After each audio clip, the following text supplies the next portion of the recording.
Eu acho que ele deve estar na estrada, mas acho que não está por aqui, porque o ônibus quebrou e ele está meio que esperando o outro ônibus chegar para ele seguir para a missão dele, né?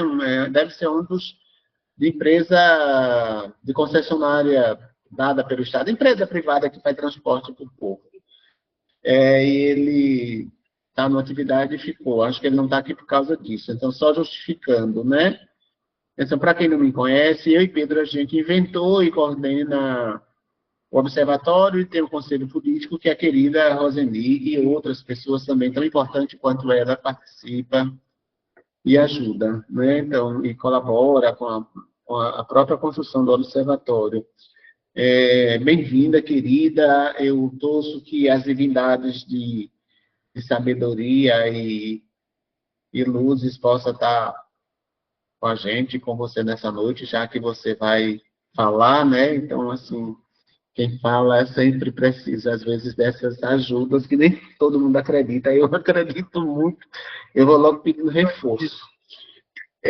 Fique à vontade. A Roseni, para quem, além dela de ser observatório, tem uma história linda que ajudou a formular e a pensar, não ajudar a criar o LAPS, que é o Laboratório, né, de Integralidade, lá da UERJ. Ela é uma enfermeira inicialmente, mas depois ela é doutora na saúde pública, ela é pós-doutora na área de direito, e ela vai falando um pouco disso. E ela tem uma grande contribuição no campo da formação dos trabalhadores, das trabalhadoras do SUS, mas especialmente de pensar novas, como assim, novas lógicas, né? Novas ideias de pensar a saúde e as práticas educativas. Então, já de antemão, aconselho que leia as obras dela sobre integralidade, para mim são sempre atuais, eu continuo lendo ela desde muito tempo, né? Assim, eu não conhecia ela, a persona, o corpo, eu conhecia as coisas que ela escrevia, as linguagens, os textos, os escritos. Então, é muito importante para nós tê-la conosco, eu aprendo sempre muito com ela. É uma pessoa assim que a gente precisa escutar com muita sensibilidade, com muita atenção, com muita abertura, porque ela é uma mulher de narrativas profundas, né? Então é muito legal a gente escutá-la nesse sentido. Guilherme, abraço grande para você. É com você, querida. Se eu não lhe apresentei a tal modo, mas assim, me faz muito gosto dizer essas coisas sobre você. É isso, é com você. A gente, para quem não é a primeira vez, gente, a gente vai escutá-la, depois tem um tempo de conversa com ela, dúvidas, diálogos, tal. A gente fica até 8h30, né, o nosso tempo, com essas inspirações iniciais, quer dizer, provocações, conexões. Ela traz muita coisa legal, então é legal a gente anotar dúvidas, percepções retóricas nossas, invenções de narrativa e de linguagem nossa, para depois trocar com ela, na hora da conversa, né? Na hora do xirê. Com você, querida. Bom, eu quero dar boa noite a todos e a todas. Dizer da minha enorme satisfação de estar aqui, Carlos. Que nem Vinícius de Moraes, a gente não faz amizade, né? A gente se reconhece.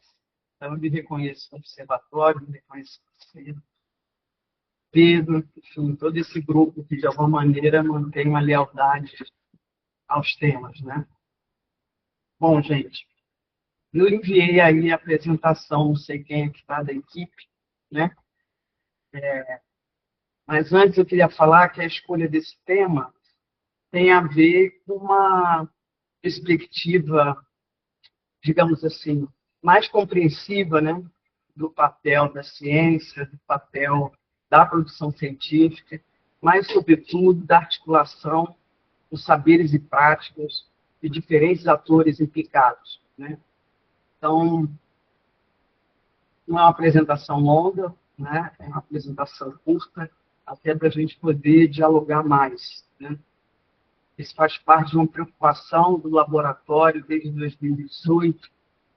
Toda a nossa produção, ela deve ter visibilidade, mas, sobretudo, interrupção, né? E disponibilidade. Então, esse tema, vou estar falando de um tema que não é novo, ele é um tema antigo, né?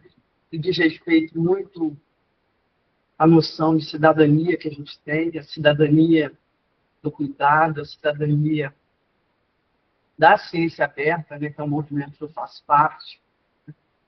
É um conceito, inclusive, utilizado, né, internacionalmente, e que ajuda a gente a pensar nas formas de articulação e, sobretudo, potencializar nossas ações na produção do nosso conhecimento, do conhecimento, ele engloba, né, conhecimentos científicos, tecnológicos, mas saberes também, práticas, que é bem característica da saúde coletiva. Então, essa perspectiva, né, de alguma maneira, fazer um diálogo, essa roda de conversa que eu estou entendendo que a gente está construindo aqui, né, para potencializar as ações da educação popular, potencializar as participações do observatório, né, do Estelar, e da própria produção de conhecimento sobre educação popular e saúde. Então, vamos à perspectiva, né? Então, o título da minha apresentação, Comunicação Pública do Conhecimento, reflexões sobre democratização com educação popular. Esse título me parece bastante oportuno, tendo em vista as inúmeras ameaças, né, que a gente sofre, sobretudo as condições de educação e saúde, sob uma maneira de alguma forma, selecionar ou silenciar, né, saberes e práticas que podem potencializar a nossa ação como cidadãos e, sobretudo, como produtores, autores, né, mas, sobretudo, atores, né, desse processo. Então, pode passar, primeiro, trago nesse momento. É bom a gente se colocar umas definições sobre comunicação pública do conhecimento, né?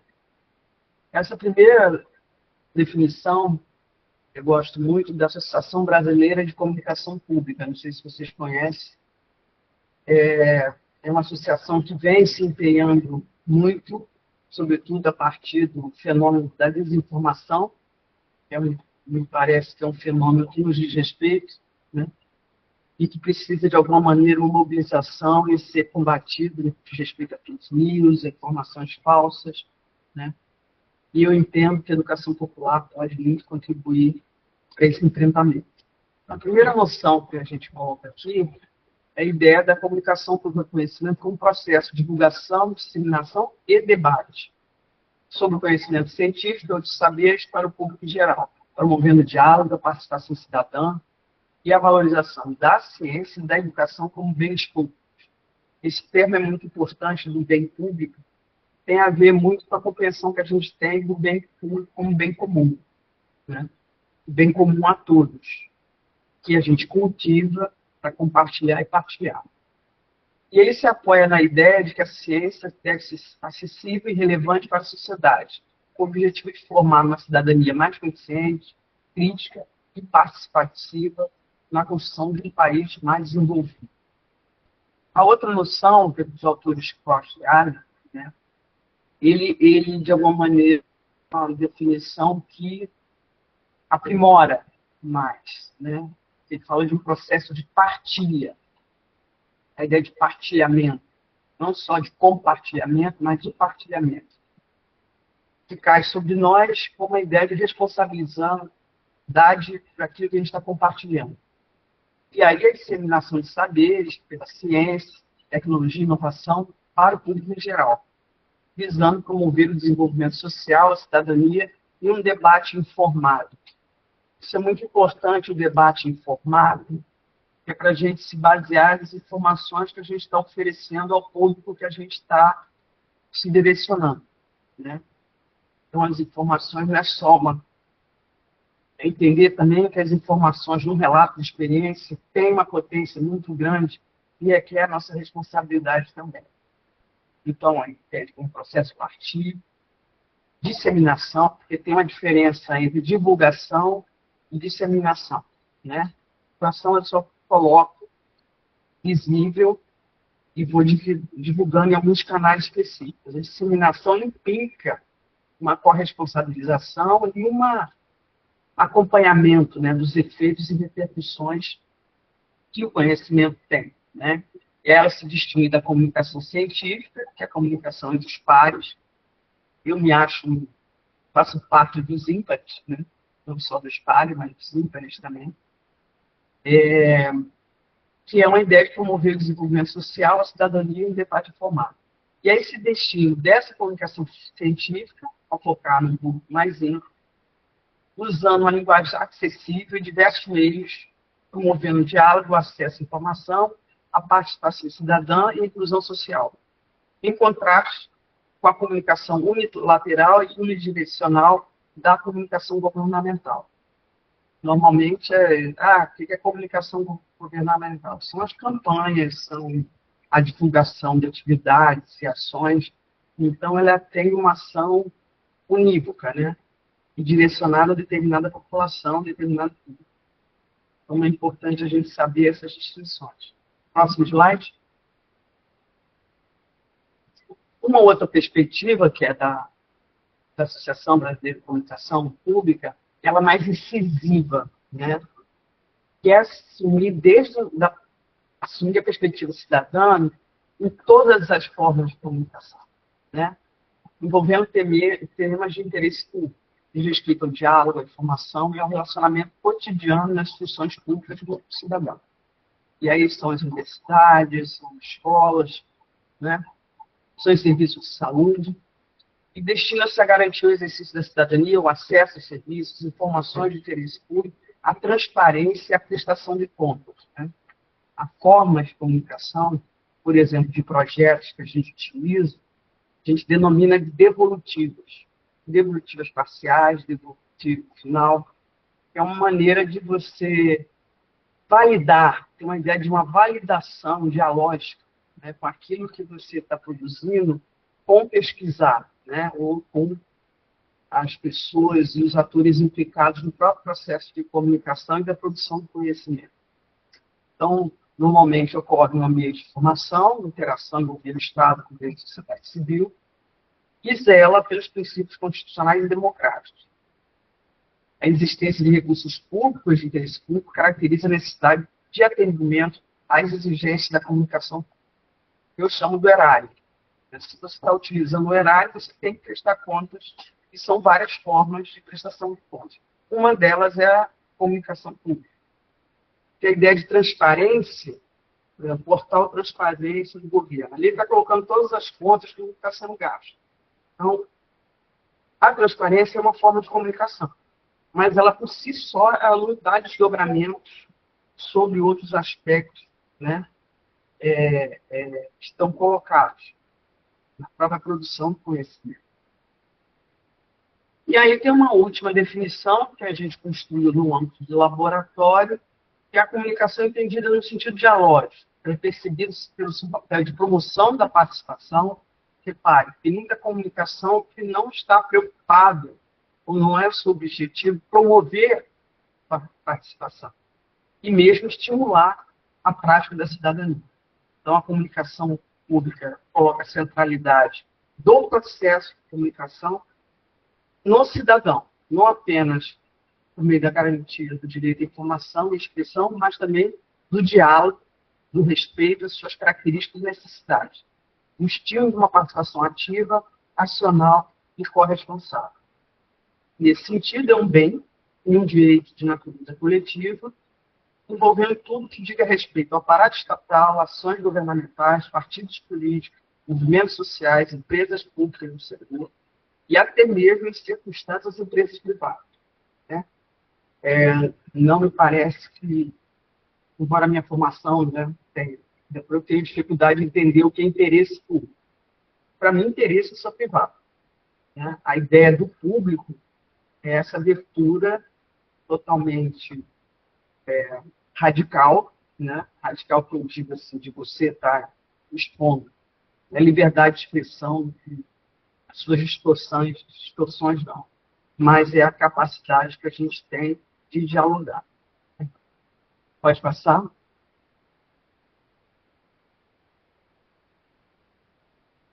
Pode passar o slide?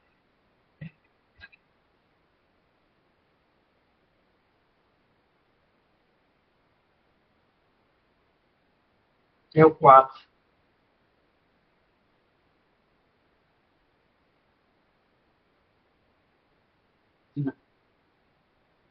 Agora me perdi aqui.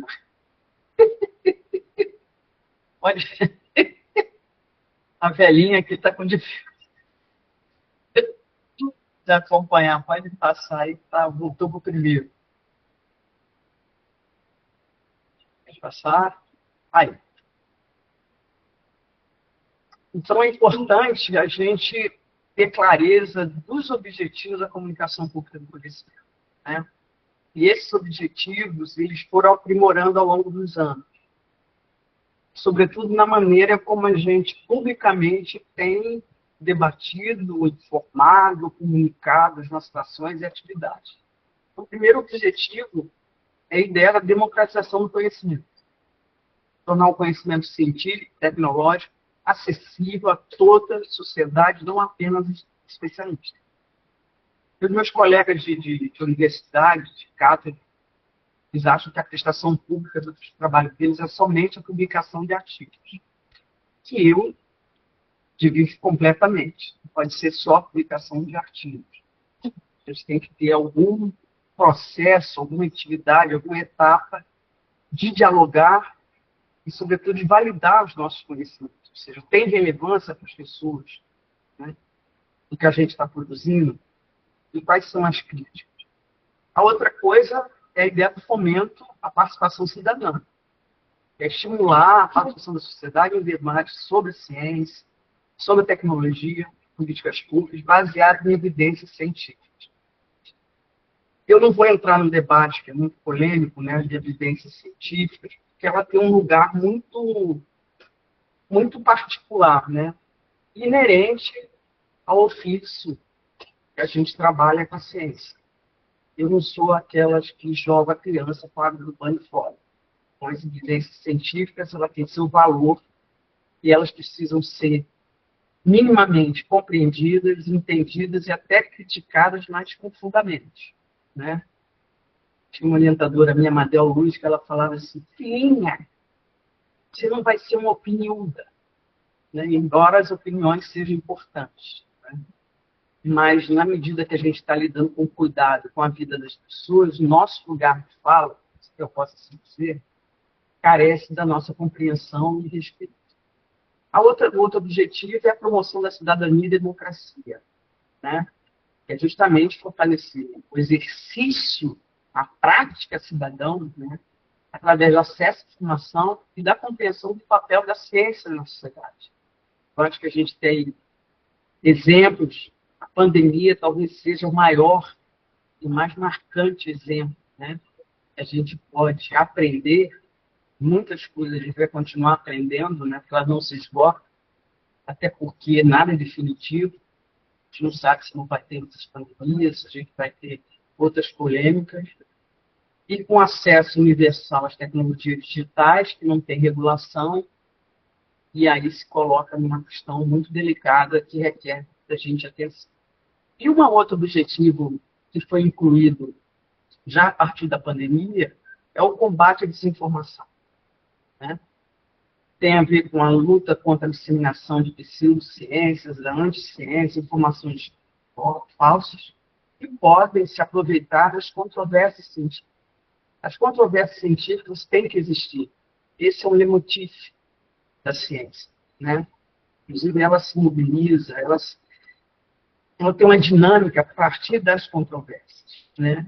Desde que a gente tenha uma capacidade de compreensão, de articulação para sua contestação crítica e até mesmo uma compreensão mais alargada. E o outro objetivo é o desenvolvimento social, né? Que é contribuir para a melhoria da qualidade de vida da população, tornando mais consciente e atuante os cidadãos. Pode passar? E aí, o que a educação popular tem a ver com isso? Evidente, né, que eu fui beber na fonte, né, das maiores referências para mim no Brasil de educação popular, é o Estelar, é o professor Pedro Cruz, Carlos Silvânio, essa equipe maravilhosa, num artigo, numa coletânea de artigos publicadas na Ciência e Saúde Coletiva em 2024, que parece que tem elementos que nos auxiliam a compreender quais são os nexos, né, que a educação popular tem exatamente com a comunicação pública. Então, vamos lá. Considerando a educação popular como um processo constitutivo e constituinte, que transita pelos processos educativos de saúde e pela capacidade mobilizadora da participação social e promoção de encontros humanos transformando de saúde, revela inúmeras possibilidades para o presente e o futuro do Sistema Único de Saúde. A gente não pode esquecer que a gente tem a política pública universal mais reconhecida no mundo. E a participação da comunidade é colocada como princípio doutrinário. Deve perpassar toda a formulação, toda a implementação e as atividades da política enquanto modo de mandar a vida nas instituições de saúde articulada com as outras instituições, como educação, serviço social. E nessa proposta de educação popular desse grupo, a importância da participação social no serviço de saúde, destacando a abordagem comunitária como estratégia para potencializar o trabalho na atenção primária e dinamizar a promoção e vigilância de saúde. Percebam, nessa definição, já há uma articulação, não só com os princípios dos FURIs, mas o próprio âmbito e os objetivos da saúde coletiva, né, e das políticas públicas de saúde. Desse modo, com os caminhos viabilizados e orientados pela educação popular em saúde, podemos contribuir para a construção de práticas mais democráticas e emancipadoras. Acho que vocês, acho que o Estelar, têm evidências suficientes, né, evidências científicas, né, que possam afirmar e contribuir e colocar ainda mais os avanços e a consolidação do Sistema Único de Saúde. A próxima slide. E aí, qual é o nexo de educação popular e saúde? O saber e as práticas de educação popular, com suas metodologias ativas, criativas e socialmente compromissadas, ainda embasam a criação e desenvolvimento de experiências de saúde comunitária, que constituem muitas vezes um laboratório de difusão de jeitos, tempos, perspectivas, nas quais o conhecimento científico vai ser significado de uma forma construtiva e propositiva, de maneira que o diálogo do saber popular com o saber científico possa gerar uma aplicação significativa e socialmente referenciada da ciência. Isso não está dado, né? Isso é uma construção permanente, até porque a educação lida com um divisor de águas, né, em relação a alguns temas que são, digamos assim, pontos de controvérsia, como, por exemplo, as práticas integrativas de saúde, né, as práticas e tecnologias sociais, que geram tensão, né, aos elementos e vetores de dizer o que é verdadeiro ou não, do que é científico ou não. Então, é bom a gente ter clareza desses limites e dessa constituição. E as experiências de pensar e fazer educação popular. Então, nesse texto do Pedro, né, eu gostei muito quando ele chama a atenção dos tempos da pandemia. A gente não pode esquecer da pandemia. Aliás, a gente está chegando aí no processo eleitoral, mais do que nunca a gente tem que ter muito claro quais foram os efeitos, quantas pessoas morreram, o que poderia ser evitado. A gente vai ter que ter isso fresco na cabeça, até para fazer um debate de persuasão, para a gente não responder os erros, né? Responder ou repetir os erros já cometidos. Né? E aí, quando ele fala, os tempos de pandemia revelaram a potência criativa e o compromisso incondicional dos educadores populares e suas experiências, estabelecer uma construção social e política perene, um diálogo entre os saberes científicos e técnicos, os saberes da vida das classes populares, contribuindo substancialmente para a produção de experiências, espaço e reivindicação de políticas públicas, compromissadas com uma sociedade que fosse culturalmente diversa, politicamente igualitária e economicamente solidária e socialmente justa. Um exemplo cabal que eu verifico no tempo da pandemia é o caso de Paraisópolis, né? Como que a comunidade se mobilizou, aqui teve a maré, como se mobilizaram, seja para, né, A comunidade está produzindo máscaras, a comunidade está, de alguma maneira, contribuindo, né, para produzir álcool, enfim, formas de prevenção, de promoção da saúde, tão bem característico e tão bem desempenhado pela educação popular em saúde. Pode passar?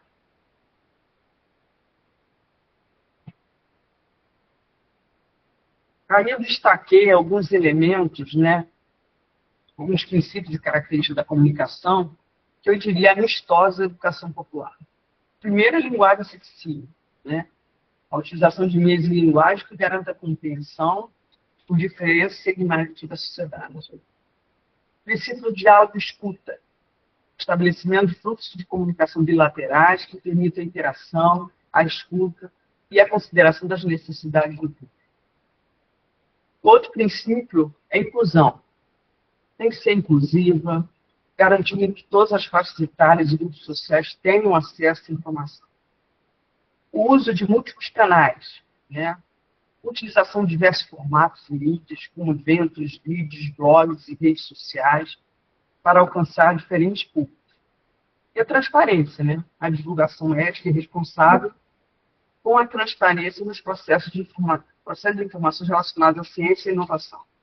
Se a gente for ver o percurso do Estelar, enfim, o percurso do PNAD, todas as atividades e projetos, de alguma maneira, em maior ou menor grau, atendem os princípios e características da comunicação.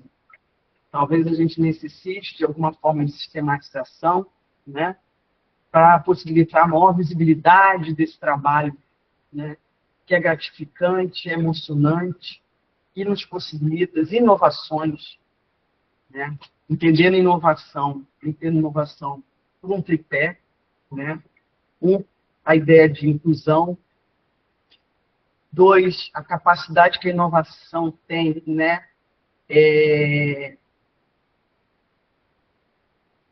de promover uma institucionalidade normativa mais porosa e permeável aos impulsos democráticos, que os atores estão em dinâmica. E a terceira coisa que eu acho fundamental e que é muito crítica para a gente, porque ela não é material, que é a defesa dos valores. Os valores da vida, os valores da dignidade humana, os valores que estão, de alguma maneira, para alguns podem estar assim, muito abstratos, mas que na pele a gente sente. E aí eu falo pele, cor, raça, gênero, né? Que é de justiça social. Próximo.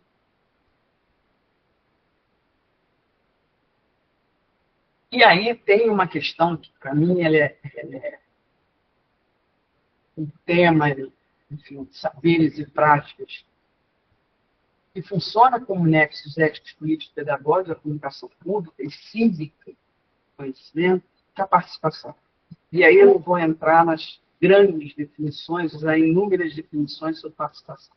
E tem participação da comunidade, tem a participação social, tem a participação democrática, tem a participação representativa, enfim, são variações de um modo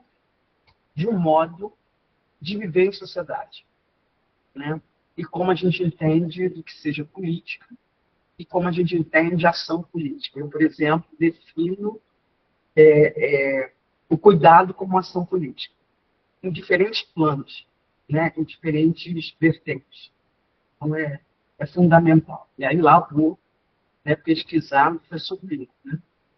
A participação é, portanto, fundamental na perspectiva de assegurar a saúde como direito, não apenas porque está garantido na Constituição, mas pelo compromisso ético em fazer da saúde mais uma das ações da esfera pública que possa contribuir e fazer avançar o reconhecimento, a concretização e a promoção plena dos direitos humanos na ação das políticas sociais do Estado. Se a gente pode lembrar que no outro governo, o ataque aos direitos humanos, né, é um ataque físico e verbal aos direitos humanos, né? E aí eu tenho aqui atrás o símbolo, né, que é da Marielle Franco, eu acho que exprime, de alguma maneira, a síntese da ideia do que representa os direitos humanos numa sociedade tão desigual. Um elemento importante da participação social, como dimensão das práticas de saúde, está em sua ênfase na aplicação do princípio constitucional da participação da comunidade como orientadora da gestão das políticas. Isso não está dado, não está garantido. Isso não quer dizer que a gente não vá perder.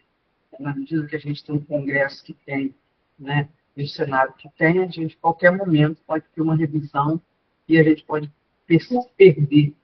Porque a gente está num momento que eu entendo que não é nem a conquista de novos direitos, é para a manutenção dos direitos que a gente conseguiu. Né? E sempre está em risco. O tempo todo está em risco. É cansativo, é cansativo. Por isso que a gente tem que revezar. Né? Enquanto um está na luta, o outro está se revitalizando. E uma outra coisa é a potencialidade dos processos de educação formal, está na promoção de procedimentos, dinâmicas, vivências e processos de ensino e aprendizagem das pessoas, direcionadas à sua mobilização para a participação social, nas políticas públicas e na vida pública nacional. A ideia de soberania, quando eu penso a comunicação pública, ela é visceral, constitutiva e constituinte. Então, a gente começar a articular essas definições, né, com outros aportes, que possa, de alguma maneira, dar clareza e visibilidade a esse processo, acho que a gente só tem a ganhar. Né? Então, está aí uma questão que é muito cara, sobretudo da nossa sociedade brasileira, né? Sofreu tantos golpes. Né? A quantidade de golpes que ele sofreu, eu acho que o julgamento do Supremo, e olha só, nunca se teve tanta informação para afirmar que a gente sofreu um golpe e que os outros golpes eles existiram. E mesmo assim, a gente está na luta, né, de fazer valer a nossa cidadania, a democracia, que é um valor inestimável. Pode passar? E aí, assim, é uma forma didática, né, para recuperar. Né, o que é a educação? Desculpa, gente, educação não. Educação e extensão universitária tem a ver com isso. E aí eu elenquei, eu pensei um dos produtos reconhecidamente pela CAPES, né, pelas agências de fomento, que às vezes é pouco valorizado, né, tudo que a gente vai pontuar alguma coisa, mas que é de fundamental importância, que são os eventos. Né? Talvez seja mais completo das atividades de extensão, que coaduna com os princípios de educação popular, tornando evidente sua relação intrínseca com as modalidades de comunicação pública do conhecimento. Vocês terem a ideia, a CAPES define 14 tipos de eventos científicos. E já tantos eventos, de tantos tipos de eventos, eu destaquei algum deles que eu vejo, que eu entendo, que eu percebi que a educação popular terá, já de alguma maneira, participa ativamente e constrói. Né? A ideia do congresso, né, que é a reunião de pesquisadores, profissionais em movimentos sociais, a gente tem que reconhecer e valorizar, né, que na saúde coletiva, a nossa associação, ela se empenha na inclusão, né, dos movimentos sociais e os nossos estudos também. A ideia de incluir e pesquisar formas de avaliação, pesquisa avaliativa, ou a própria ideia da pesquisa, ação, enfim, são algumas ferramentas e instrumentos que ilustram, né, a fonte de reuniões e encontros desse tipo. Então, você vai ter mesa redonda, conferência, simpósio, palestra, comissão. Então, são algumas das modalidades que o Congresso se ergue. Outro tipo, que também é muito próximo do estelar, né, no observatório também realiza, é a ideia do encontro. Embora não seja tão utilizado, mas é o que a gente, de uma maneira, faz de uma forma mais efusiva. Né? Que aí é uma iniciativa determinada pela comunidade científica, na qual pesquisadores, estudantes, pós-graduação e outros profissionais de movimentos sociais têm a possibilidade de apresentar seus resultados de pesquisa, relatos de experiência, em determinar a área e tema para colocá-los em debate, com vista a qualificá-los e validá-los. Nos encontros também pode haver atividades, como essas, como redondo, conferência, mais a atualização e divulgação com vistas ao avanço da área. Isso é importante, quero dizer para vocês que esses tipos são classificáveis.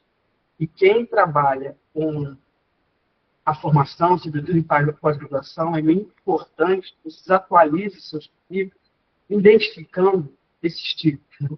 Eles têm uma validade, têm até uma pontuação específica. Pode passar? Outros tipos também, a gente tem um colóquio. Né? Eu recentemente não, em 2018 fiz um colóquio, né?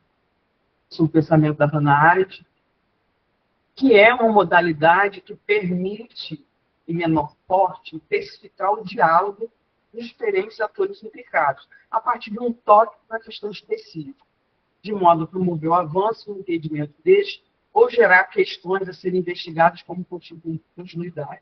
Por exemplo, o colóquio ele pode ser entendido como uma forma de validação de uma experiência, uma forma de validação, né, de um resultado, uma forma de validação de um produto. Vocês terem a ideia, os meus mestrandos e doutorandos, para serem orientados por mim, né, eles têm que assinar um contrato de confiança. E uma delas, esse contrato, é fazer a devolutiva ao pesquisado e à comunidade, à sociedade, onde originou o estudo.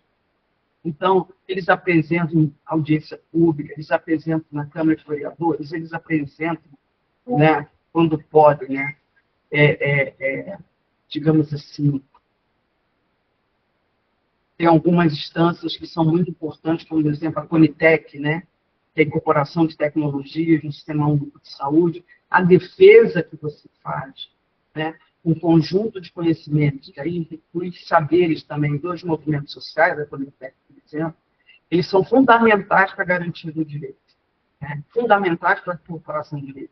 A gente pode pegar o exemplo da cannabis, né, todo o movimento foi feito de base da sociedade, apoiada por associações que pesquisavam sobre, né, o tema, sobre a substância.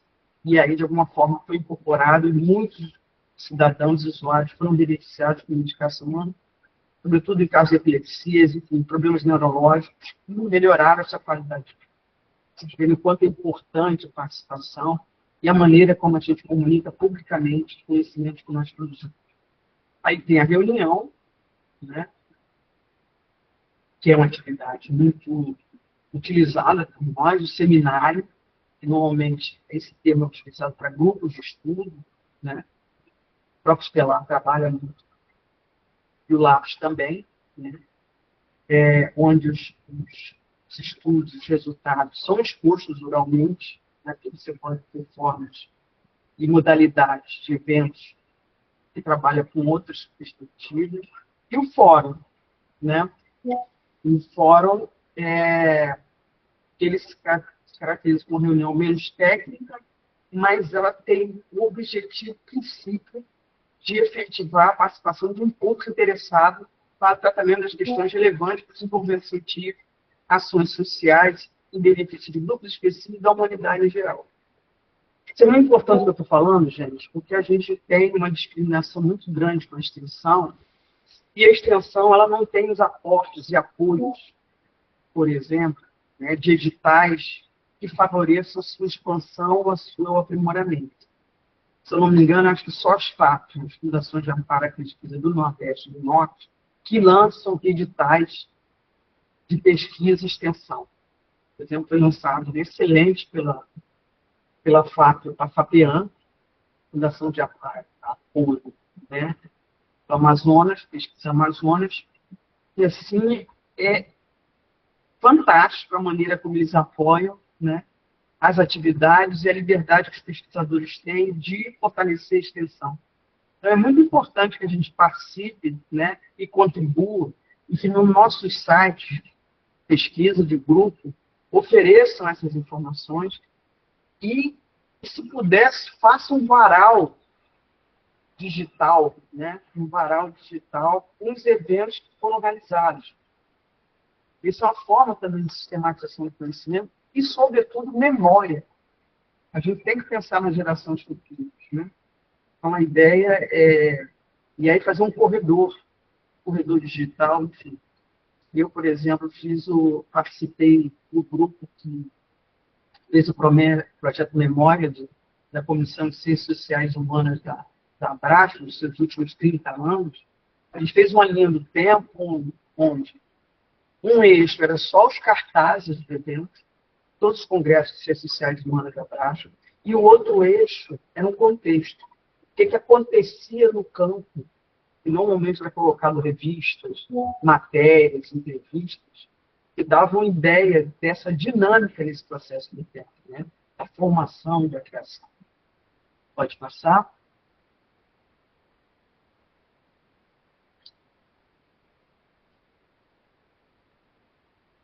Próximo slide.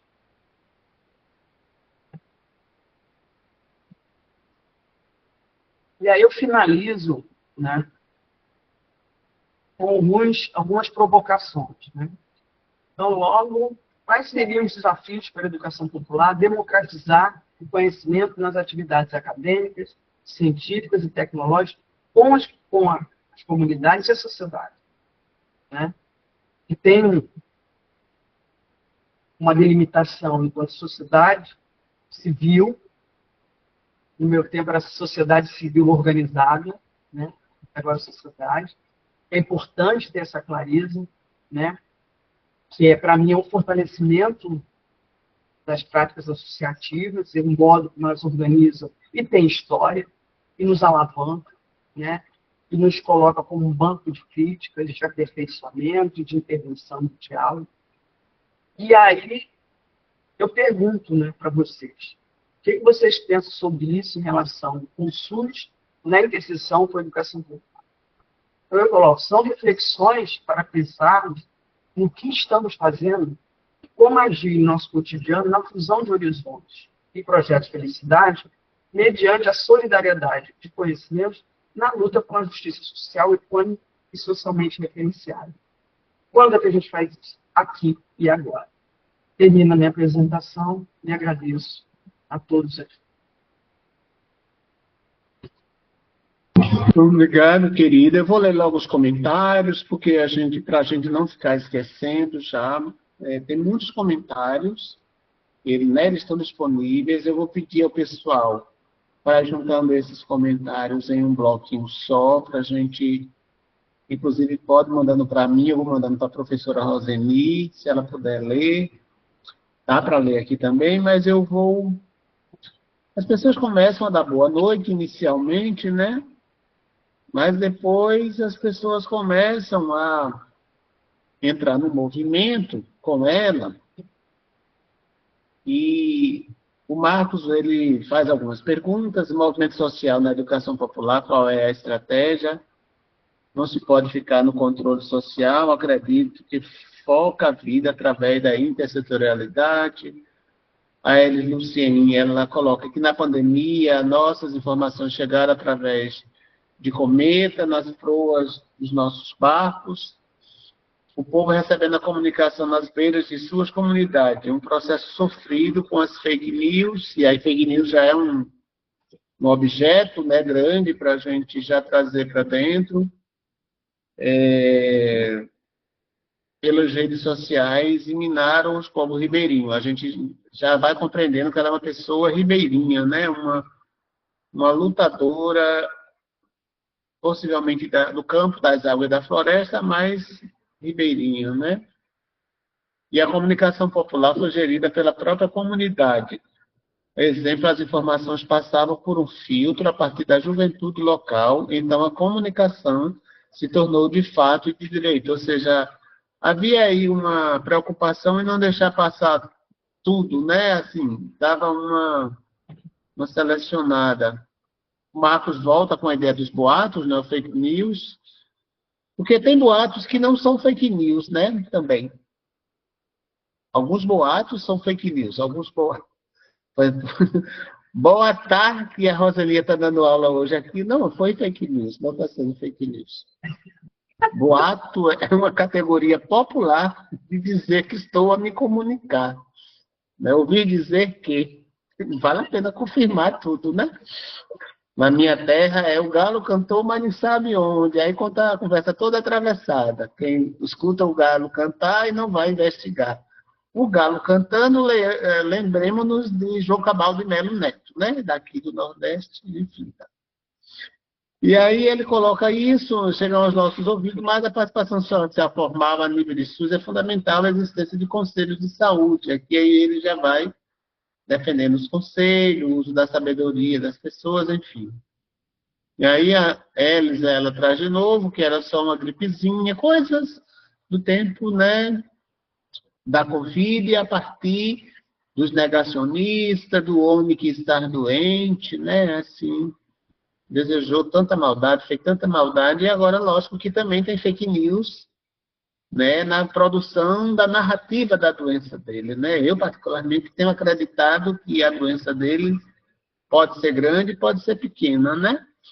Então, vamos lá, a informação deve ser popular, sempre alcançar minorias, pois somos frágeis e muito poucos. Gente, o que a gente está chamando de minoria aqui pode ser vista como maioria, tá? É uma classificação, né? Pois é, porque pode ser maioria. Eu sou negra, a galera vai dizer, os negros são a minoria. Não, nós somos a maioria do povo brasileiro, mais de 50%. Então, nós estamos fora do negócio, das decisões, da canetada, né? Assim, o menino que hoje fez a danada lá da PEC, da proteção dos deputados, não me escutou, não me escutou. Então, é muito legal a gente ter esses cuidados com como a gente vai aplicando as análises de cada palavra, de cada sentido, né? Aí eu vou devolver para você, Rosane, porque se tiver alguém que queira falar, a gente já vai se preparando aqui, já vai levantando a mãozinha, já vai falando, já vai trazendo. Mas você trouxe uma coisa que me chamou muita atenção, que era como se a gente que não é da academia, ou mesmo que seja da academia, mas não se aproximou da aula que você deu hoje aqui, do assunto, né, da comunicação científica, na difusão da ciência, né, do diálogo com o cientista, né, do conhecimento deste outro povo, né? A gente também fica, inclusive, às vezes, sem acessar o que as pessoas produzem, né? O cientista, quer dizer, o povão, a galera que está de fora do muro da universidade, não sabe nem o que é que acontece lá dentro, né? Eu achei muito legal a sua iniciativa com o seu povo aí, os pesquisadores do seu grupo, que é essa coisa de se juntar lá com o povo de direito, que paga a conta, inclusive, né? e socializar o que produzir e colocar a serviço, né? Porque eu acho que a gente que pesquisa temos que colocar a nossa produção não só a serviço, mas disponível e comprometido, engajado com o que eu chamo dos oprimidos, né? Dos mais pobres, dos que foram excluídos e tal. E aí Marcos quer falar, e depois de Marcos eu já devolvo para você, Rosane, porque eu acho que tem muitos comentários aqui muito interessantes. Tem essa minha fala, tem Marcos, aí eu vou aproveitar que Marcos e ele já se pronunciaram tanto, e agora no script, e agora vão se pronunciar no microfone, né? E então, a partir dele, eu vou fechar nesse bloco, eles, o Marcos e Guilherme, e devolvo para você. Pode ser? A gente fazer esses bloquinhos, né? De assuntos, de pessoas. Até porque eu esqueço. Então tem que fazer bloquinho. Tá bom, vou fazer. Tem que ser devagarinho. Vou fazer arrumadinho de 2, 3, 4. Boa noite. Combos. Vai, Marcos. Boa noite, meu nome é Marcos, eu sou de Fortaleza, Ceará. Eu a professora doutor, lá uma aula que está vendo aqui vocês falando, a gente aprende e interage com a comunidade. Meu segmento é usuário, né? Eu estou formado em História, mas eu faço parte dos conselhos de saúde. O que a gente está percebendo, e com o tempo, né, os conselhos de saúde, eles são um pouco descaracterizados, né? Os usuários que eram os protagonistas são para ser, né? Protagonista desse processo, esse 50%, onde a educação popular, para mim, é fundamental. Eles hoje, na maioria das vezes, eles são coadjuvantes do processo. Talvez deva ser o corporativismo das entidades de classe, que acaba enfraquecendo o controle social, e daí o aprendizado popular, ele fica de lado, né? Vai para interesses corporativistas, né? E outros segmentos que não tem muito a ver com o SUS, e sim com os movimentos sociais sindicais. Eu peço até desculpa se eu estiver falando alguma bobagem, mas eu faço parte do conselho. Quando eu fui presidente do Conselho Municipal, nós criamos aqui todos de 100 conselhos nos postos de saúde. E a gente sabe o quanto é importante a ausência, né, de uma participação efetiva. E é um aprendizado que eu aprendi muito, sabe, José Carlos, com vocês aqui nesse tempo que eu estou nesse grupo, que é um controle social. E o SUS, deixando bem claro, é que é uma ideologia, mas não tem partido político. Ele está acima de tudo isso. Eu agradeço, eu gostaria da opinião da nossa professora, né, e de vocês. Boa noite. Obrigado, querido. Tem um segundo aí, né? Eu respondo. Pode ser, você sabe, você quer pro PRO? Eu vou um por um, senão não vou me perder. Tá bom, tá certo. Quem falou agora foi o Marcos, né? Foi, Marcos. Marcos, eu fiz a minha dissertação de mestrado em 1993. Né? Então, o SUS tinha 2 anos de funcionalidade. E eu fiz sobre os conselhos de saúde aqui no Rio de Janeiro. O nome da dissertação era Conselho de Saúde, Direito do Avesso. E naquele momento foi muito importante para mim, porque segue a minha carreira acadêmica até hoje, porque foi a oportunidade que eu pude conhecer e sistematizar as demandas. Então, eu não sou contra, ao contrário, sou uma defensora dos conselhos de saúde. Vou morrer sempre, tá? Teve um momento na minha pesquisa que consegui mapear, na época, era 60 municípios do estado do Rio de Janeiro, hoje tem mais de 100. E, para mim, a forma como eu pesquisei, a maneira que eu queria conhecer essas realidades, permitiu para a gente conhecer os atores e a dinâmica, né, dessas instâncias e todas as contradições, né, e as incoerências também. A minha contradição é diferente da incoerência.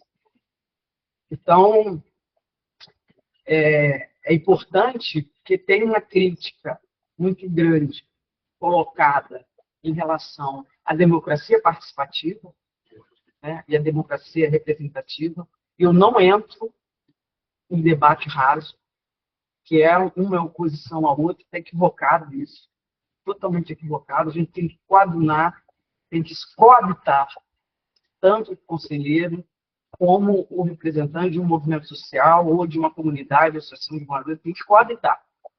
Então, essa coabitação no espaço público é fundamental, né, para a sinergia da própria democracia e justamente para fortalecer a participação. Então, é algo que é absolutamente inevitável e deve ser um horizonte a ser o tempo todo percebido, né?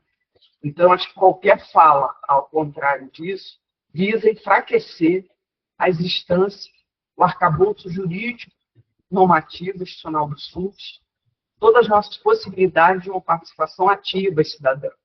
Né? Querendo ou não, continua sendo o Conselho de Saúde, né, a instância de aprovação do plano de saúde, de aprovação de contas. É chato, tem perseguição? Tem. Você tem uma ideia, quando eu fiz vocês têm ideia, o campo, a eleição dos 3 conselhos, né, os 3 municípios que eu estudei, era um partido progressista de esquerda, no município de Angra, do PT, o outro era Resende, que era ligado ao grupo do PDT, que fica mais ali no Vale do Paraíba, né, o seio da industrialização brasileira, e Bom Jesus Tabapuana, né, que é um município lá do norte do estado, onde tem ainda a escravidão branca. Para vocês terem uma ideia, a ideia também da gente promover estudos que consiga dar uma visibilidade a esses contrastes, eu acho que também é uma direção interessante, um posicionamento epistemológico que os pesquisadores têm que ter na discussão da participação e na saúde coletiva como um todo. Tenho uma ideia, lá em Bom Jesus Tabapuana, eu só passei uma semana. Então, todas as entrevistas que eu fiz e que eu caminhava, tinha um cabra atrás de mim com a 12 no braço, para saber o que eu estava fazendo. Você sabe o que é 12, né? Sabe, Cipó? O que é 12? A Elis sabe. Entendeu? Então, assim, e muitos não falaram. Eu não podia usar o gravador. Então, tudo eu tinha que fazer anotações depois da entrevista. Ficava doida, cansado, ia para o hotel, lá no hotel, era pousada, Então, é todo um processo de empenho, né, da gente poder fazer o registro, e está justamente. Tanto que até para escrever a minha dissertação eu tive dificuldade, né? Como é que eu chamava isso? Aí meu orientador não foi constrangimento, que aí não vai ter problema de você apresentar os resultados. E assim eu fiz. Então, assim, eu tenho clareza disso, e a minha tese de doutorado foi estudar justamente um caso que é de Volta Redonda, que é o modelo de técnica assistencial em defesa da vida. Eu fiz todo o mapeamento metódico do processo de construção, de suas formas de avaliação, de regulação. Então, intrinsecamente, é um valor que, por mim, é muito perseguido, né? No bom sentido, né? De manter a lealdade, que, para mim, é um componente importante na produção de saberes, na produção de práticas, na produção de conhecimento. Não sei se te respondi a tempo. Quero dizer para você, parabenizá-lo por estar como conselheiro, continuar apoiando, porque acho que essa é a atitude que a gente tem que ter. Pelo menos para quem está na saúde coletiva, para quem está estudando saúde. Já não sei os outros áreas. Vamos para o próximo, Elis. Não era o Guilherme? Elis. Então, tá bom. Gente, boa noite. Retomando aqui, pessoal José Carlos, né? Tomando essas falas maravilhosas, esse aprendizado. Professora Roseli, muito bacana que a senhora trouxe, porque eu venho da comunicação, da educomunicação, nas comunidades ribeirinhas, eu trabalho aqui no oeste do Pará, e a gente sofre um pouco, viu? Quando a gente vai para a comunidade e a gente se depara com o pesquisador de universidades fora do Pará, né? Com pesquisas que vêm de fora, né? Não vou dizer de onde é, mas... E aí não volta. Aí quando a senhora trouxe isso, eu digo, poxa, parece que eu estou vendo isso acontecer. Porque acaba que a Norte do Pará, ela tem muitas pesquisas na Amazônia, me desculpe se eu vou ofender alguém aí, né?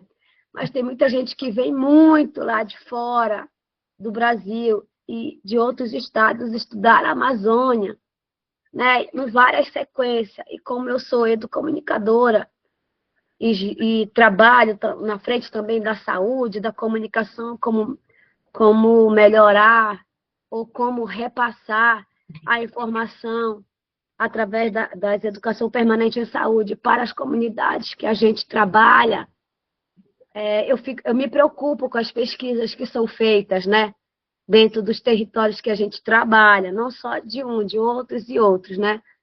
E quando a senhora trouxe isso,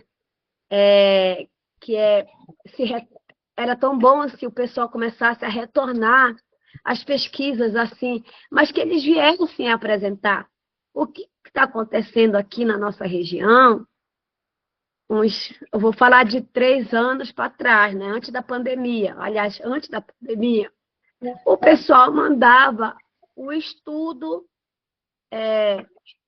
encadernado e escrevia para o presidente da comunidade tal, da faculdade tal, do pesquisador tal, que botava assim uma síntese para a gente poder botar no barco, aí pegava lá na mão do presidente. Amazônia, Rio de Janeiro. Isso. E aí que chegava lá, professora, muitos dos presidentes das comunidades, né? Presidentes de cooperativa, eles não sabiam ler, né? Hoje tem uma mega pessoa... Ivanildo, está dando ruído. Só um minutinho, Elis. Ivanildo, está dando ruído no seu microfone. Era como se você estivesse conversando com uma outra pessoa, com o seu telefone ligado, mas não estivesse comunicando-se nem com a Elis, nem conosco. Por favor, você pode desligar? Ok, obrigado. Gratidão. Elis, por favor, continue, querida. Pois é, professora, é só assim, quando a senhora começou a falar. E aí, quando eu vi no grupo lá, puxa, eu vou já olhar isso aí, porque isso me interessa. O que será que a professora vai falar, né? E muito obrigada. Às vezes, assim, a gente fica esperando mesmo esse retorno, porque as palavras bonitas, né? Eu fiz só uma graduação. Vai ele colocar, falar isso, mas quando a gente vai retornar, seja qualquer pesquisa para dentro dos territórios, o meu cachorro, desculpa, gente, para dentro das comunidades e quilombos que a gente trabalha agora, mas as aldeias, que são 2 línguas aqui, aí fica muito difícil, eles não compreendem. E aí seria perfeito se a universidade, dentro da Bolsa Científica, colocasse um retorno para eles poderem retornar isso apresentando as fotos, sabe? Um processo mais popular na fala, que até coloquei aí, porque é muito bonito a pesquisa, né? Cadernada, às vezes vem de capa dura, com aquele negócio de ouro, né? É muito bonito, mas se às vezes, muitas das vezes, não estou falando que é toda vez, né? Mas muitas das vezes eles escolhem as comunidades mais longe, mais vulneráveis, e aí, quando se vai retornar, não se retorna do meu ponto de vista corretamente. Mas, assim, gostei muito, né, de saber que a senhora trouxe essa preocupação e que tem esses congressos. Aqui é muito difícil ter congresso aqui na minha cidade, então vem muito encontro, seminário, mas a população das comunidades ribeirinhas, que são bastante aqui na minha cidade, não vem, porque é muito caro. E aí fica realmente só entre ali na faculdade, os alunos de outras graduações e talvez outro pesquisador de uma outra universidade, outra vez a sociedade, né? Mas é isso. É uma contribuição. Muito obrigada por tudo, gente. Posso responder, Carlos? Você fez a escolha, de um em um agora, para você não esquecer. Tá ótimo. Tá Exatamente. Não, porque eu vou aproveitar e responder dialogar com o Antônio Carlos, né? Nada impede, né, que um pesquisador coloque no seu plano de trabalho, né, um momento de devolutivo. Isso que eu falo de um posicionamento ético, político, pedagógico da pesquisa. Nos nossos projetos, pelo menos no que eu coordenei, sempre teve, né, a ideia e a prática da gente ter as devolutivas. E aí a gente tinha os eventos, voltava para a comunidade, validava os conhecimentos, que aí é muito medíocre aquele que fala, não, isso aí você está fazendo, digamos assim, né, como se fosse, você está sujeitando. Eu não estou sujeitando, eu preciso saber o que a gente está produzindo é relevante para as pessoas. Não adianta. Do ponto de vista tecnológico, do ponto de vista metodológico, a gente sabe, mas existem metodologias que são inclusivas, e isso é da minha autonomia, e eu faço isso. Se você não faz, é um problema sério. É mesmo porque, para o erário, uma política pública, você tem que fazer isso. E não pode ser só um encadernado. Você tem que fazer um corpo a corpo. Né? Eu fiz muito. Nossa rede tem a no Acre, por exemplo. Né? Tem pesquisadores lá no Acre, tem também em vários outros estados. Né? E eu sempre coloquei isso como um princípio educativo, né? Pegando aí o Gramsci. Né? E se a gente quer ser um intelectual orgânico, a gente tem que fazer esse compartilhamento. E a gente tem que cobrar isso. Eu sempre falo dos programas assim, da universidade. Qual é o projeto de sociedade que vocês têm? Né? Para a minha própria universidade. Ali para o curso. Aí você pode fazer isso, essa pergunta para qualquer modalidade educativa. E de pesquisa também. Para justamente a gente cobrar a responsabilidade, né, do trabalho que está sendo feito. Porque quem mantém a ciência, quem mantém a educação é a sociedade que nos sustenta. São os dinheiros impostos, e o meu salário aqui como servidora pública, enfim. Infelizmente, e aí o Antônio chamou assim, será que a academia não fica muito nas salas das universidades? É verdade, a grande maioria talvez fique. Mas também eu vejo algumas novidades que às vezes os próprios representantes dos segmentos populares ficam muito enclausurados. Não efetivamente se mobilizam para construir essas pontes e articular. A sensação que eu tenho é que eles querem o lugar que a gente está. Se soubesse o quanto que eu trabalho por dia, de 2 a 12 horas, eu não sei se eles queriam tanto não, sabe? Porque são coisas que dão trabalho de fazer. E que dão... Agora, de novo, se a gente não cobrar, se a gente não especificar e não se presentificar, acho que é um pouco... Aí torna um caminho mais difícil, mais árduo. Mas eu fico muito feliz de alguém do Pará, na área da comunicação, estar interessado e se identificar com aquilo que eu estou falando, né? Porque essas coisas não vão acabar. O que a gente pode fazer é enfrentar e tentar mudar a realidade. Eu acho que a educação popular tem esse potencial enorme, né? Eu acho que poderia explorar mais, né? Para além das experiências, das vivências, mas incluir nessas experiências esse tipo de ação cidadã, né? Acabou uma tese de doutorado, vai apresentar onde mesmo tempo? A lei da defesa para banco. Mestrado, a mesma coisa. Você vai lá na cidade que você fez a pesquisa? Não, você vai lá sim, você vai lá e vai apresentar. Eu vou junto. Sempre fui. Agora bem menos que eu não tenho saúde, mas sempre fui. Né? Então, acho que isso, meu amigo, meu doutorando agora está defendendo, no final do ano, uma tese sobre desinformação, uma das regiões mais afetadas do Rio de Janeiro, que é Rio das Pedras, Melícia, os Infernos, que é sobre a desinformação e a pandemia. A gente já fez todo o calendário, vai ser umas 3 idas lá para fazer o devolutivo. E não tem acordo. Então, esse posicionamento, essa responsabilidade, é o que tem que ser cobrado dos professores. Eles ficam na sala, nós tem gente que... Eu, por exemplo, aqui estou na minha sala essa hora da noite. Tem mais condições de trabalho aqui do que na minha casa, que é mais bagunçado. Então, eu prefiro trabalhar aqui. Agora, eu não posso exigir isso de todos os colegas. De fato, essa fama, né, é verdadeira, mas não é para todo mundo. Acho que a gente tem que apostar nas diferenças. Viu, Antônio? Não sei se dialoguei com você, mas eu fiquei muito feliz com a sua observação. E aí, Zeca? Obrigado, querida. Guilherme Salgado. Boa noite, gente. Antes de mais nada, oi?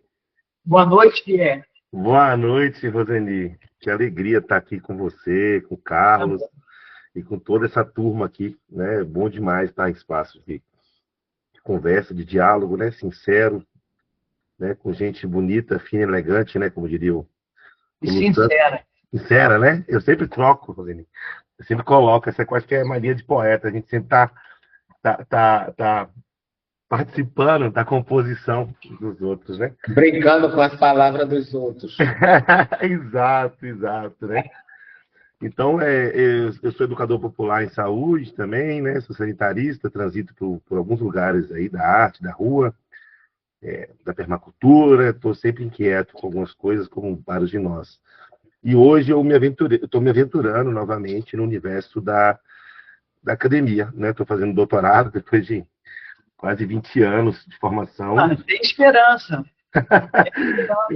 Não, e pessoas como você, como Carlos, como Pedro, inspira a gente, né? Que vale a pena. Né? A gente cansa, a gente descansa e volta, né? Como Paulo Freire diz, né? A gente descansa, cansado, descansa. Depois você volta, né? Não dá para abandonar os espaços depois que a gente toma consciência, né? Da importância que é ocupar todos os espaços possíveis, né? Que a gente puder ocupar quando e da forma que a gente puder ocupar. E eu fiquei muito feliz você lembrando aí da Madel, né? Assim, eu acho que ela é uma referência tão importante para mim também. A gente teve um grupo de estudos em São Carlos, com a Valdenez, lá atrás, né? Na residência ainda, em saúde da família e comunidade, no profissional.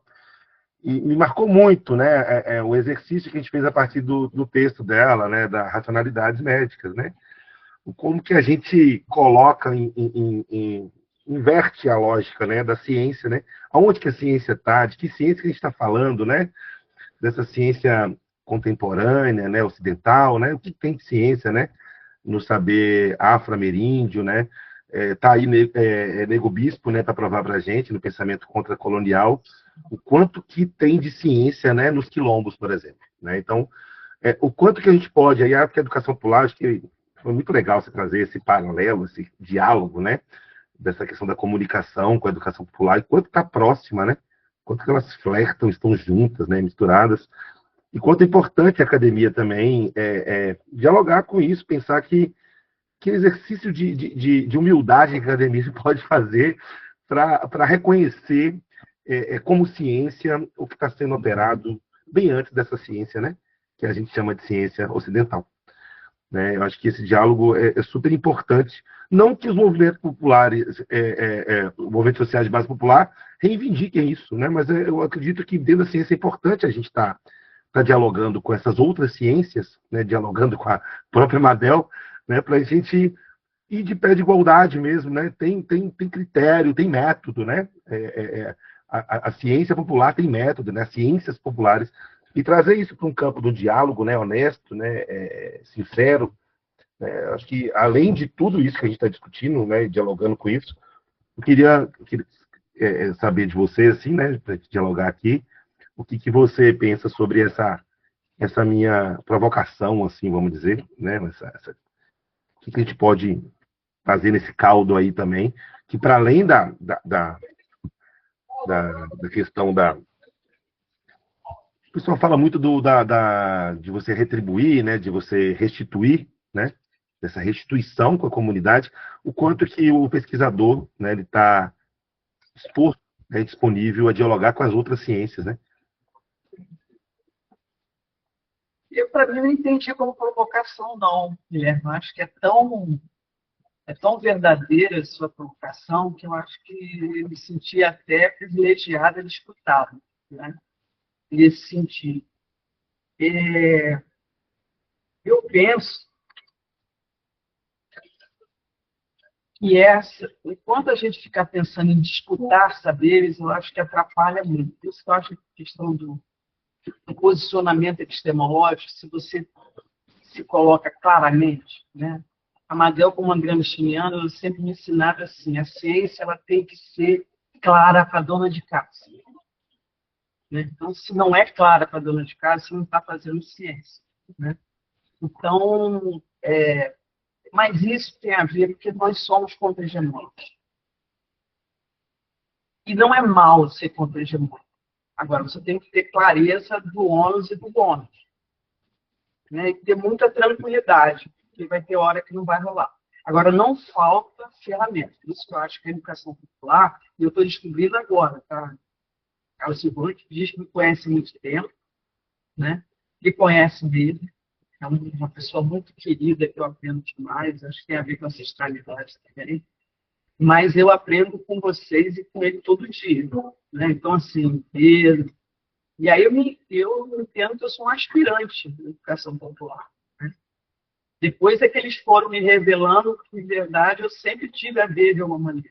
Quando eu tive formação lá nas eclesiais de base, né? Aí eu falei, não, eu tenho a ver com essa história. Né? A gente passava filmes do cárcere, era um lençol atrás de uma fome. Eu devia ter o quê? Eu devia ter uns 17 anos, 16 anos.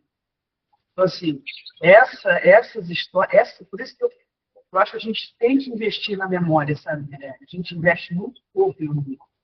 E acho que uma das coisas que a gente tem que aprender com as comunidades tradicionais é essa valorização, né? E o aprendizado de como construir memória. A gente constrói mal as memórias. E aí não precisa de alguém de história. A história ajuda, mas a nossa memória ajuda muito mais também. Né? Porque memória, para mim, é diferente de lembrança. Lembrança é outra coisa. A memória tem a ver com isso que você está falando. Né? Para mim, não é uma provocação, é um privilégio de escutar você. Viu? Muito obrigado. Então, próximo. Alguém mais quer falar, gente? Só levantar a mão. A gente poderia ler alguns comentários aqui, mas, assim, os comentários, Nicole, eu vou passar para você. os comentários, eles têm transitado no mesmo objeto, né? Assim, as pessoas têm falado de novo, mas as pessoas têm falado coisas próximas do seu campo. Eu queria chamar a atenção um pouco, eu acho que a Nicole vai falar daqui a pouco, se a gente olhar para a fala, olhar mesmo, não é escutar só, é olhar para a fala da Roseni.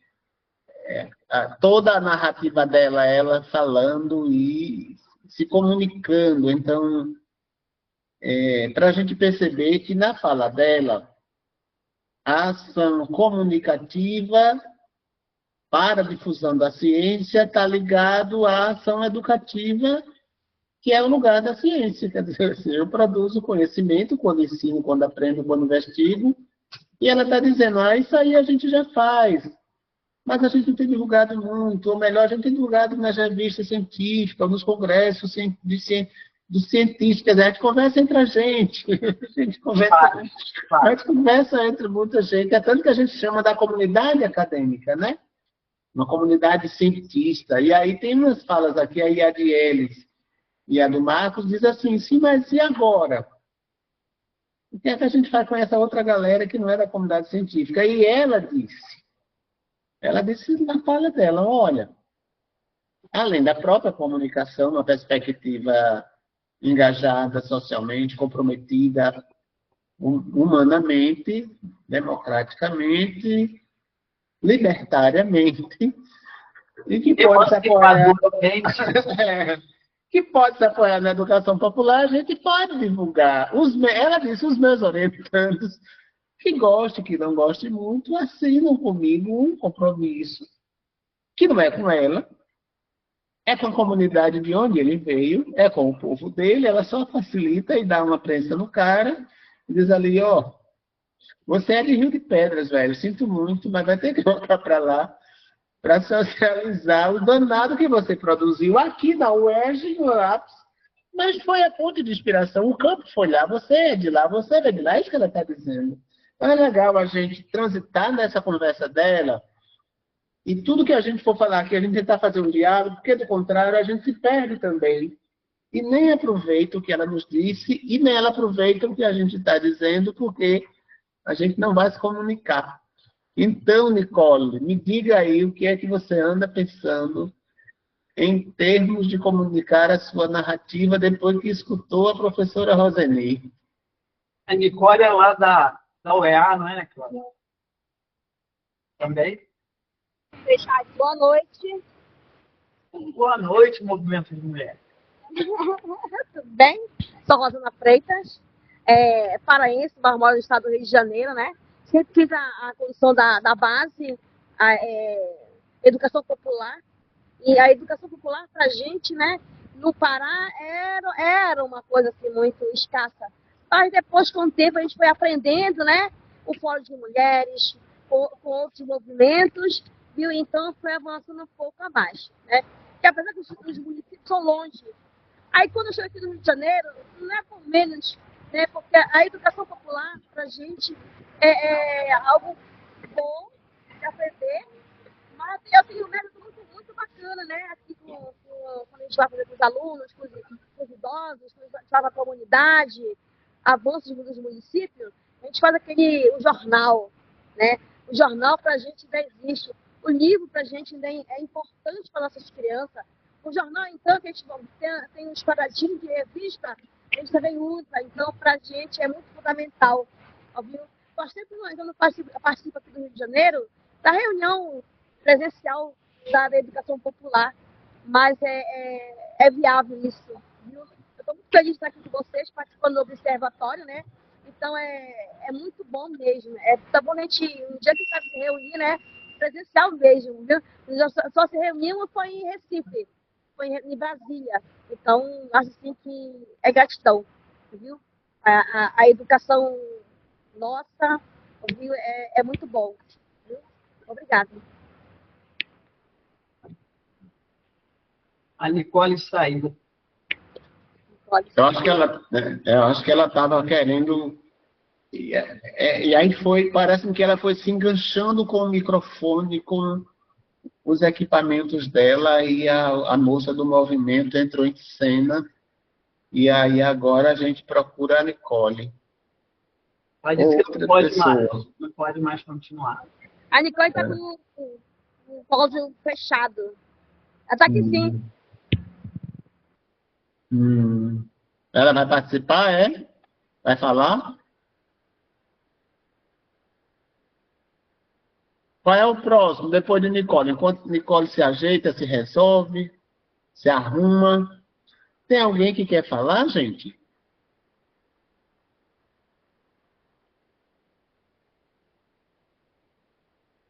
Acho que acabou. Mas é porque às vezes esses assuntos novos deixam as pessoas meio que... Calado. Elas ficam meio que tocadas. Eu mesmo fico meio quieto quando o assunto é novo. O Antônio Carlos aí levantou a mão, olha, tá vendo? Fica só maturando a pergunta. Não, o Antônio Carlos já está coçando aqui a cabecinha dele. Eu falei, diga aí, velho. Bem, eu sou de São Paulo, é um prazer conhecer vocês. Eu soube desse grupo numa formação que nós tivemos esse final de semana na escola Paulo Freire, aqui em São Paulo.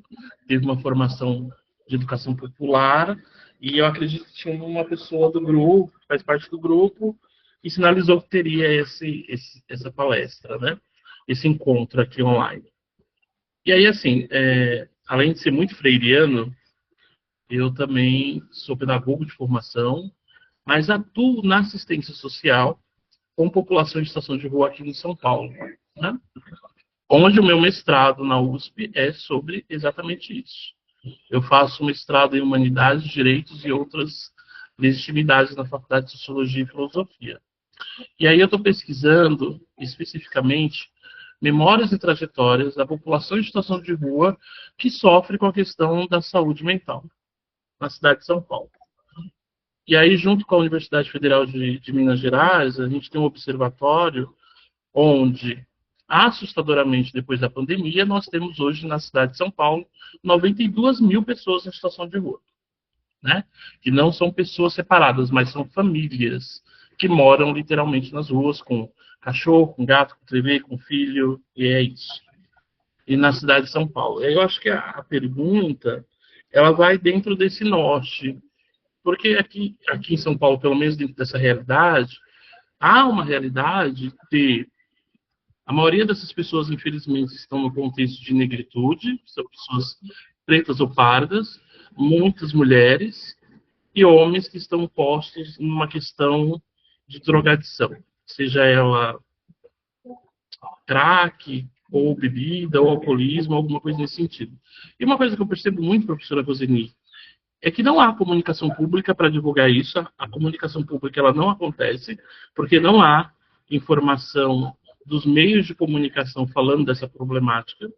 E as pessoas que são os agentes sociais que atuam na ponta com essas pessoas, com os usuários, com as pessoas que estão em situação de vulnerabilidade, não tem informação nenhuma, nenhum entendimento sobre educação popular e como chegar a esse tipo de diálogo.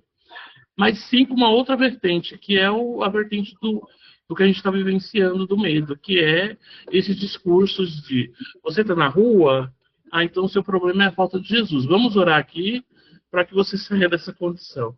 Eu encontro muita gente de saúde e muita gente de assistência social fazendo exatamente isso. Em algum lugar tem uma Bíblia dizendo que o problema do outro ou é a falta de Deus ou é porque o diabo colocou nessa situação. E a gente está falando de uma população que tem muitos estados brasileiros que não tem 100 mil habitantes. E a gente está falando de um lugar que só pessoas em situação de ruas passam de 90 mil. Ou seja, a gente tem um problema crônico, insustentável na cidade de São Paulo. Isso é na cidade, não é no estado. E que vai se resolver como com esse tipo de situação, né? Eu acho que tem 3 situações que eu pontuei. Não há uma divulgação e uma política pública de debate ampla para se discutir isso. Segundo, não há investimento para se pensar de que forma de acolhimento que deve ser institucionalizado. E terceiro, a saúde mental ela é posta num lugar de de religiosidade, não no lugar de profissional da saúde. Eu acho que é isso. Fechando, desculpa e obrigado. Foi um prazer te ouvir, viu? Obrigado, Antônio. Não, você está com um programa de investigação aí, né, Antônio? Mas vamos lá. Eu penso o seguinte, se eu não me engano, tem uma associação, não tem uma associação de movimentos de população de rua? Vou ser bem pragmática, tá? Eu acho que já estava na hora do grupo se unir. Está muito pulverizado, né? Já saiu uma portaria, já saiu uma deliberação, já saiu recursos, né, para apoiar algumas iniciativas, grupos de pesquisa, enfim. Eu acho que tem que começar a cobrar um posicionamento ético-político desses grupos que têm representação na Fiocruz, enfim, nas universidades, para fazer uma pactuação sobre essa questão da comunicação, sobre as atividades que vocês estão fazendo. Isso é uma coisa. Eu trabalhei pouquíssimo tempo em população de rua, com um grupo lá da Fiocruz Brasília, né? Eu sei dos esforços, das coisas dos polos, né? Tem um colaboratório, tem uma série de coisas. Mas eu acho que isso tem que entrar na pauta desses grupos e, efetivamente, a pauta ser efetivada. A comunicação pública sobre a política ela tem que existir, como outras condições para a política. Entendeu? E aí não dá para colocar só o Estelar fazer, ou só o Lápis fazer, ou... Aí é complicado, porque não vai ter, porque a gente está em tempo de farinha pouca no pirão primeiro. Então, essa atomização de política como programas, eu acho que enfraquece o debate democrático e plural, né? Porque a população de rua tem uma agenda, né? Agora de saúde mental, enfim, mas tem também, como diria Marx, as condições materiais de existência e que ficam na concorrência de um certo protagonismo. Eu acho que o protagonismo da miséria não ajuda muito, não. Né? Agora, não vai fazer nada, Roseli? Não, tem que fazer. Mas tem que entrar num acordo que tem que ter uma pauta de comunicação pública sobre este tema, que não tem. Não tem. Inclusive, envolver as instituições que têm recursos para tratar dessa política. Se não fizer isso, sinceramente, eu sou muito cético. Né? Eu confesso que eu sou incompetente, fiquei um tempo, colaborei como pude, né? Mas, diante da demanda versus necessidades e oferta, é muito desigual. E aí fica muito complicado. Então, você tem alguns representantes, né? Olha o Marcos aí, um símbolo da população. Mas tem alguns representantes, mas tem que buscar visibilidade. Eu, por exemplo, tenho situação inusitada, né, de um representante do movimento. Não, porque a gente precisa ter uma sede. Você tem uma sede? Porra, mas o teu movimento precisa de casa, de água. Será que teria que ser isso? Então, você vê como é o imaginário. Tem que ter a sede, tem que ter um lugar para poder reivindicar com mais propriedade. Esse é o imaginário. E aí, se a gente não trabalhar com esse imaginário, fica muito difícil de você ter alguma transformação. E se são transformações, são ilhas. Né? E aí, como a gente também está no manancial, né, de dificuldades, então aquele que consegue tem que comemorar, mas aí ele comemora sozinho. Percebe? E aí eu fico... Isso que você traz, para mim, é gravíssimo. Por exemplo, eu estou agora adentrando na Política Nacional de Cuidados. Não sei se vocês tiveram tempo de ler. É belíssima. Mas as dificuldades, né, para implementar são inúmeras. E olha que está focada só em mulheres cuidadoras, remuneradas ou não. Veja só, é só um pequeno universo de toda... Então, quando eles começam na intersetorialidade a mexer com renda, já é aquela vitória significativa. Mas para ela se materializar no conjunto da obra, vai precisar de uma ação intersetorial também. Então, como é que estão os outros setores que estão envolvidos? Né? Como é que está o judiciário, por exemplo, em relação a isso, que tem apoiado a legislação da população do Rio? Vem cá, dá para você dividir um pouquinho aí dos recursos do judiciário para promover um canal, né, uma rádio, né, ou um jornalzinho, alguma coisa que possibilite, né? Tem o cadastramento, tem o censo da população do Rio, sem informações também é de vez em quando. Então, até aí já é discriminado. Então, o que você fala tem muito valor para mim, eu acho que é super pertinente, mas sem uma articulação mais incisiva de quem hoje tem acesso a recursos para esse objeto, seja pesquisa, ensino, intervenção, cooperação, extensão, tem que se mobilizar também. E não dá para fazer nada sozinho. Entende? Você tem toda a razão. Agora, me parece que acaba criando-se ilhas, né?